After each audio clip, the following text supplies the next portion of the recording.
Yeah,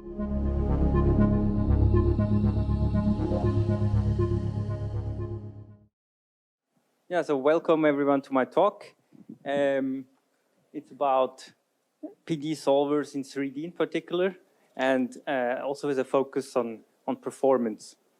I'm Samuel Omlin, computational scientist and responsible for Julia computing at Swiss National Supercomputing Center. And my co-authors are Ludovic Räss, also here, also from ETH, and Ivan Utkin, who could not make it, also from ETH. So in HPC, one talks a lot about this, right? I guess you have seen that before: performance, portability, productivity. This is a challenge to solve since quite some time. People try to address it. And when we talk about performance, we mean also in particular scalable performance and performance portability.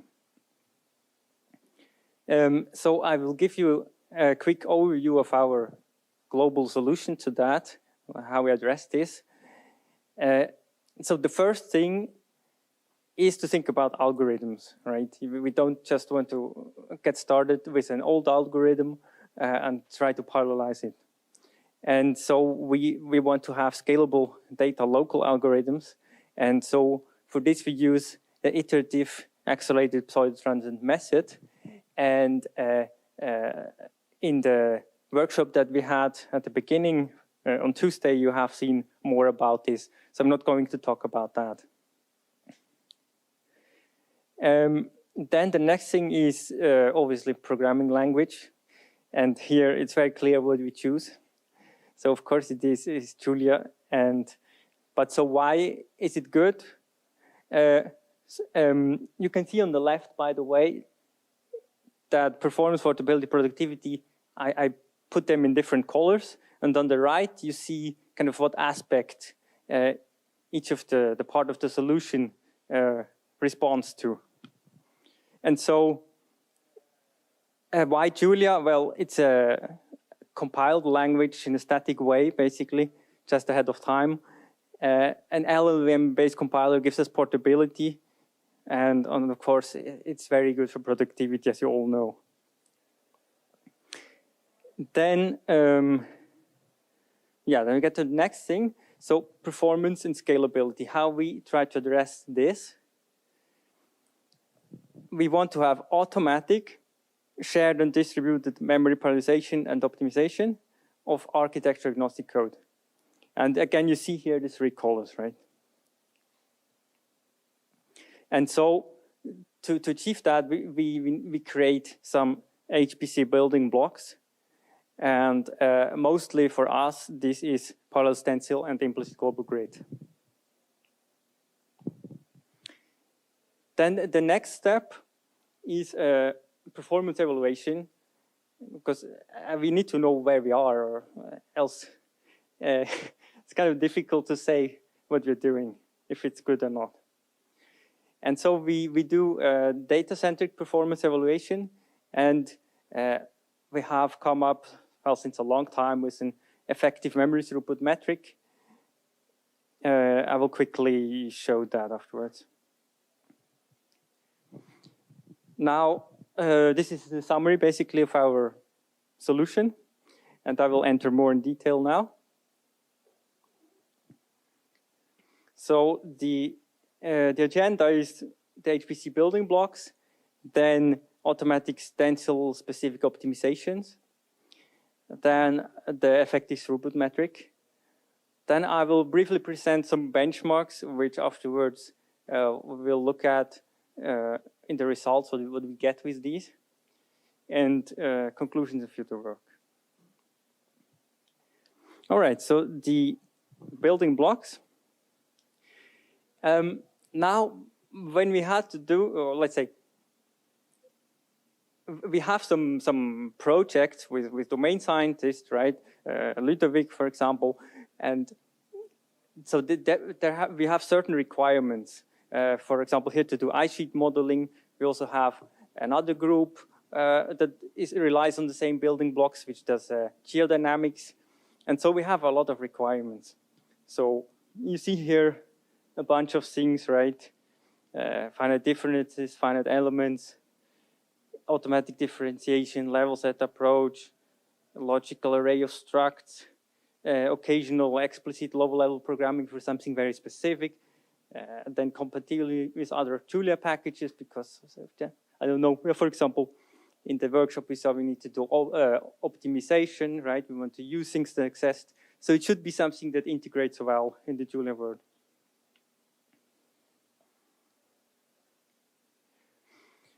So now the basic building blocks are, as I said, parallel stencil and implicit global grid. So parallel stencil allows to write hardware agnostic kernels in a mass-closed fashion or in an explicit fashion.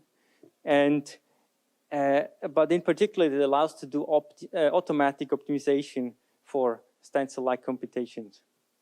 And now parallel stencil is something that allows you to write stencil-like things basically in the widest possible sense, because you just need to do basically a relative indexing with respect to the thread idea. It's like it's anyway common in a GPU kernel programming. Then implicit global grid allows to do distributed parallelization for staggered grid with absolutely no effort. And cell arrays is something to do to enable GPU optimized logical arrays of small arrays or structs. Now, everything supports now AMD GPU since more or less recently, depending on which package. Of course, in addition to CUDA and threads. And also, parallel stencil enables now high-level support for automatic differentiation. Now, here is a simple example of high-level programming. So we have here, for example, a 3D diffusion kernel. You see first the fluxes. On the right, you see in comments, you see the equations that they're referring to. And you can clearly very well recognize the equations, right? And so what's particular here is that here the fluxes, QX, QY, QC, and also the DT, this is not stored in global memory when you look at this kernel. You can see that in the signature, these arrays are not passed, right? So they're not being accessed or written to in global memory. So the parallel stencil will automatically do the right thing, even though you write it as if it was all array statements. It will compute these things on the fly. So it will only access T, Ci, and T2, right?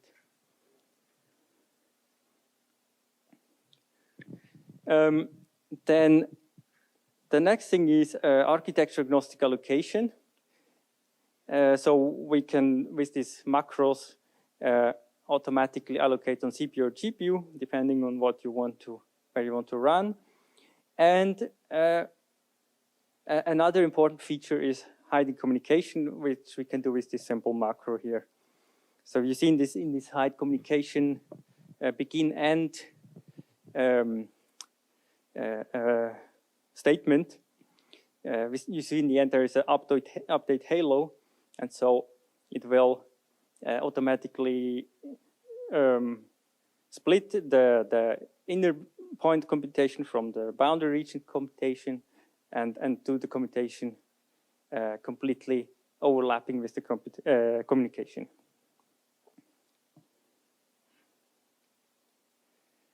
And so all the codes that we do like that, you can then run on a single core or on thousands of GPUs. You just switch the flag in the beginning, in the initialization. And so then when you look at it in a profiler, how the kernels, etc., overlap, you see there in red how the communication overlaps the computation. Now, a second simple example, generic programming. So you can see this is another macro parallel indices where we don't have this mask close notation, but the generic one. And so here we can express with this index ix and iy, which is basically the same as we would do in a for loop, right, in CPU programming. This index that you would get, you can express whatever you want, right? And so here, for example, we have a convolution or covariance in order to do image filtering. Then a third example, here we show how we can use low-level constructs like the thread ID, block ID, the usual thing that you have also in CUDA, etc. And with the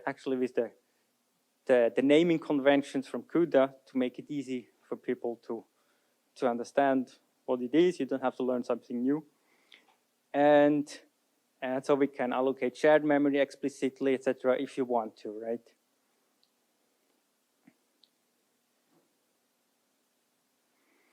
And now the last example, we can do automatic differentiation in an extremely simple way. We just use this keyword that you see in red. We say basically what we need, where we want to differentiate to. And well, we have seen that already in the workshop, so I will not go further into detail. Sorry, one more thing. And of course, you can add other keywords for the automatic differentiation. And there is also a generic way to completely use every functionality that Enzyme supports. All right. Now, automatic stencil specific optimizations. So we got here kind of this magic flag. You just set that and it will do it. And so it will read large arrays through shared memory and steer the register usage to keep the data on the chip whenever that's possible. Then when doing that, it will also automatically determine the launch parameters. It will, for every method, it will create some metadata about the kernel, what kind of optimizations were used. So depending on what was used as optimization, it will require, for example, more or less shared memory, right? So this will be stored and then afterwards available for the call, for the parallel call.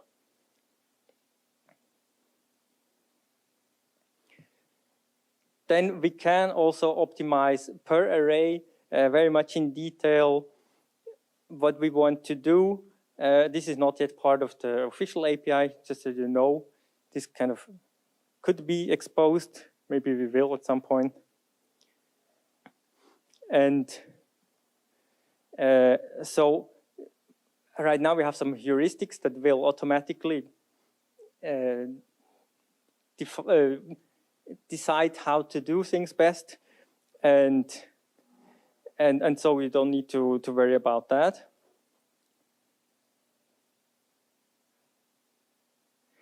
And so as a result, it's very easy to apply to real-world applications because it will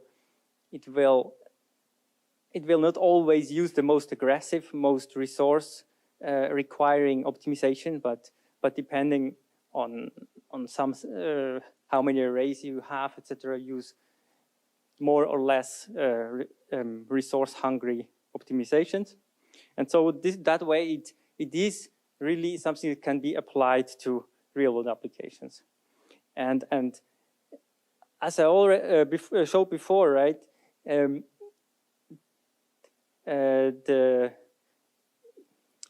this kernel where it would automatically treat everything as if it was a race.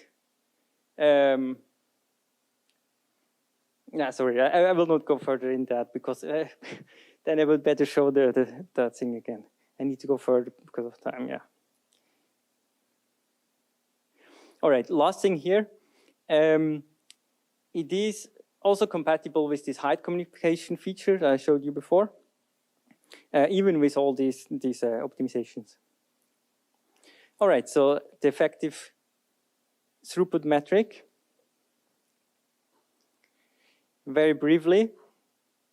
So we have some assumptions here that we have an iterative stencil-like solver, but it could actually also be many other things. Then a problem size is much bigger than cache sizes, and we don't do any time blocking. And so the idea is that every iteration we need to read and write the unknown here, and only read the known. And this gives us the equation that you see on the very top. And so as we define that way the effective memory access, right? The effective memory throughput is then trivial. It's just the effective memory access divided by the time per iteration. And then these values, we can afterwards compare it to the peak throughput that one can achieve with the given hardware. We call that T-peak. And that's basically all. And the T-peak, you will measure it, for example, with stream for CPUs or something analog for GPUs. Okay, and so in the case of the heat diffusion that I showed you before, you would compute it like this, yeah? Where T would be the unknown, and Ci, the known. And it's important that very important, crucial that we don't count the fluxes. So as I showed you before, Qx, Qy, Qz in this code, right? We don't consider them, we don't count them, well, because we don't have to actually access them, right? We can compute them on the fly in whatever fashion. Okay, so I get to the benchmarks. So I have here a couple of benchmarks. First, parallel stencil mask close, where we have, you see in red now, this flag, this magic flag activated. Then we have the same, how we would do it in array broadcasting. And afterwards, a straightforward way how you would program it with kernel programming. So here first you see how you would do it with parallel stencil, so with parallel indices, right? And then below you see just the second derivative of T, of the temperature. And so now when I go further here to the next benchmark, the CUDA benchmark, you see the only thing that changes here is how we get the indexes, right? And the same thing for kernel abstractions. The only thing that changes is how we get the indexes, so that we have really something to compare against. Okay, then the next benchmark is the parallel stencil mask close that I showed in the beginning already, where you write everything as it would be arrays. And finally, the same thing with array broadcasting, where you would explicitly write each array, the fluxes, etc., right? Okay. So these were the benchmarks. Now, I get to the results. I showed you all these, right? Such that you have an idea what I'm presenting here, what the results I'm presenting. And so first at the right, you see the CPU performance, which we're not so much interested in, but you essentially see, well, we get a very big improvement over array broadcasting, over general GPU programming, or also CPU programming with array programming. Then on the left in green, you see GPU results. So at the very left, we have the GPU array broadcasting where we explicitly create arrays for QX, QY, etc. for everything, for all the fluxes. That is the worst, obviously. Then afterwards, we have GPU array broadcasting where everything is in one line, so everything is in one kernel. And then we have the explicit kernel programming, so KA, kernel abstractions, explicit CUDA, and explicit PS. And you see that all the kernels with parallel stencil got a very similar performance and quite a bit higher than the explicit ones from with CUDA and kernel abstractions. And this is thanks to these memory optimizations. This, like I said, this magic flag, right? All right, some weak scaling results. We have shown that many times. It scales very, very well.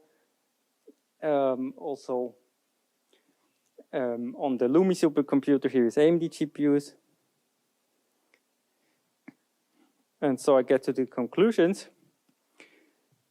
Parallel stencil enables performances close to theoretical upper bound. It enables a significant improvement over straightforward CUDA jail or kernel abstraction jail kernels. At least, I mean, for this one that we showed, it will not always be the same, right? And it is for sure a large improvement over array programming. And also, it allows to maintain a mass-closed syntax in multi-equation stencils. So I refer to here the one where it says, the second from the right, where it says mass close 5 equations, right? So here we lose absolutely no performance. Having this nice mass close syntax, we lose no performance compared to the explicit kernel. And particularly in this way, when you want to write explicitly our equations as we want to do, right, in real-world applications, then we get a massive improvement over array programming. Yeah, and so in general, you see here again the summary of our solution to this 3P challenge,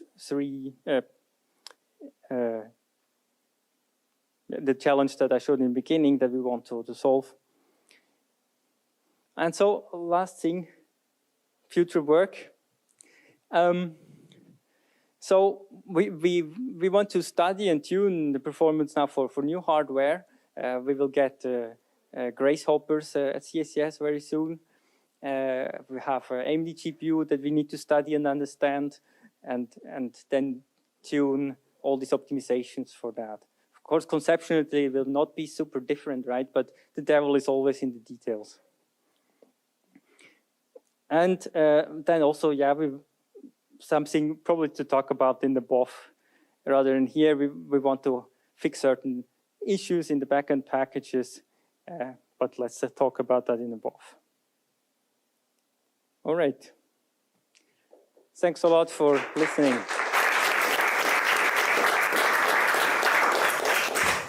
Okay, we're going to take a couple of questions. Thank you for the great presentation. Does anyone have any questions? Just for reference, I'm going to repeat your question back to you so the folks on the stream can hear. Excellent presentation. Thank you very much. So I was just wondering, you've shown working with one grid. Is it possible to work with multiple grids if your problem deserves that? So the question for the viewers are, you've shown one grid, but is it possible to work with multiple grids if possible, or if needed? You mean, for example, to use a multi-grid method, or? Sure. So I know implicit global grid kind of assumes one grid, but does that abstraction extend beyond a single grid if that makes the math easier, if it makes more sense? Okay. Well, so at the moment, we have not kind of implemented the things we need to set up multiple grids. But this would be pretty straightforward because we have already like an object that encapsulates a grid, right? That has all the information there. So one could easily allow to create multiple of these grids, which have their own MPI communicator, etc. I think that's what you are asking for, right? Yeah. Great. Next question. So I saw that you disabled some optimizations for the purpose of memory. I was asking, why did you turn off those optimizations? How did it help? The question was, you turned off some optimizations for memory. Why was that? I don't quite understand what you mean with that. I turned off optimizations. You were going to explain it and then you kind of skipped it. There was like a mem opt equals false that you set before your kernels. I was wondering why that was necessary. No, it was mem opt equal true. I see. True, yeah. This is to activate the flag, to do these optimizations, yeah. If it was false somewhere, I'm sorry, I made a mistake, but it should always be mem opt equal true. All right, thank you. Okay, one or two more. Sam? In your explicit kernel programming for KDE included, did you use local memory for those? I don't remember if you did. No, it's exactly the kernels as you see them, right? There's always the same straightforward kernel, right? Of course, if you will make a kernel that explicitly accesses shared memory, etc., then you can get better performance, right? But the idea was to compare the same kernel between the three. The question the question for the record was this using shared memory in the CUDA.jl version? Sorry. Because also if you start using explicitly shared memory and so on, you deviate a lot from the equations. It's hard to see them afterwards anymore. Yeah. So we wanted to compare things where you still can see more or less the equations. Okay. One more. Last. I have a question. Thanks, Sam, for continuing. When it comes to the number of threads and grid size and blocks and all that, how do you guys, I'm assuming you're presenting the best, right, combination for that. How do you guys come up with that? So the question is, how do you come up with the number of blocks, threads, and all these things for the GPU and other abstractions? These are all heuristics until now, basically experience on what works best. Of course, also based on certain knowledge what should work best. And in terms of problem size, in general, we use always big problem size, right?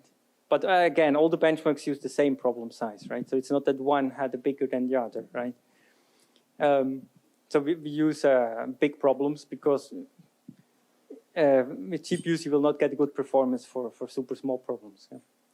So it's not always that the largest possible problem size will give the best performance, but it has to be big. Okay, great. I know there are a couple of more hands up, but we have to move on to our next speaker. So catch him after the talks if you want to ask him more, I suppose. Thank you.